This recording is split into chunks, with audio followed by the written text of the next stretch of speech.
KFI AM 640. John and Ken Show, John Cobalt and Ken Shampoo. We're going to have Steve Gregory on in minutes right after Shannon's news because he covered the Brown press conference today, the one in Los Angeles. There were two, one in Sacramento and one here. No, this is such a big crisis. He decided to hold one up north and one down south here to explain more than ever, please give me my tax increase. We're now is expecting to get $8.5 billion from the tax initiative that you hopefully will vote down in November to raise the sales tax on all of us, the income tax on, quote, the wealthy. Of course, the big news is that the budget deficit, if you can even believe these guys, has grown to $16 billion. How could they be that far off?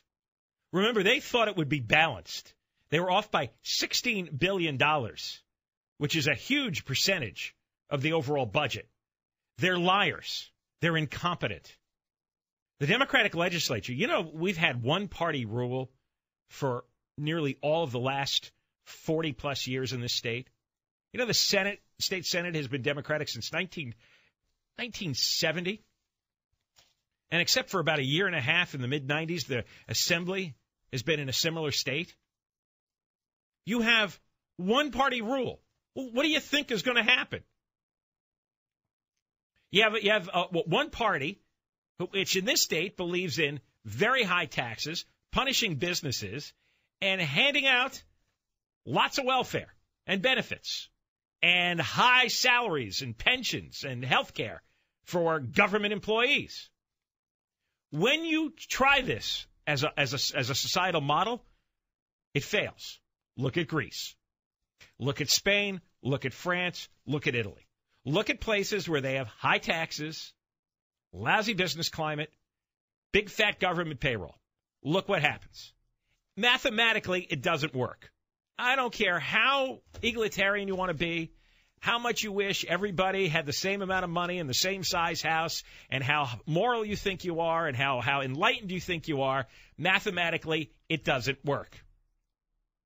You cannot tax the wealthy at an extreme rate, redistribute the money, put a noose around a businessman's neck, and then end up with a successful economy.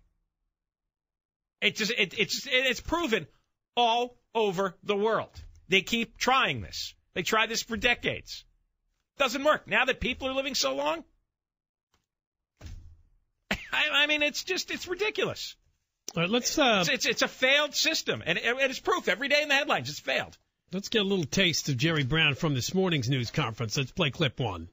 This is the best that I could do. I've been thinking about this a long time. If one of you guys can think of something better, I'll be glad to. I'll read your story tomorrow, and if it passes the smell test, we might even incorporate it. But Governor, what do you say to the critics who say that these cuts that you're targeting on K through 14 education is it's a strategy to get support for your tax initiative? Tell me where else I can find it. That's your job. No, but I know it's my job. But you're a citizen too, and you have to vote on the initiative. The fact is, schools are 40% of the budget. Government is a nurse, it's a teacher, it's a highway patrolman. It's someone working in a mental hospital. And when we cut, that's what we cut. All right, stop here. We have the highest paid teachers in the nation. Well, maybe we shouldn't. I want to point something else out from Jerry Brown's own press release that came out today. Significant details of his revised 2012-2013 budget. K through 12 education will receive an increase of 16%. That's right. State funding for K through 12 schools will increase from $29.3 billion, last year's budget, to $34 billion by the end of 2013. Well, where's all this crying I heard about cuts earlier in the year? Now he's saying if he doesn't get his $8 billion in taxes, they may not get that full increase of 16%. That's how I read that. Yeah. But that's the trick they play. That's $5 billion in increases that they may have to cut. Yes, correct, but it'll be played out in the media as a cut when it's a cut to a scheduled increase.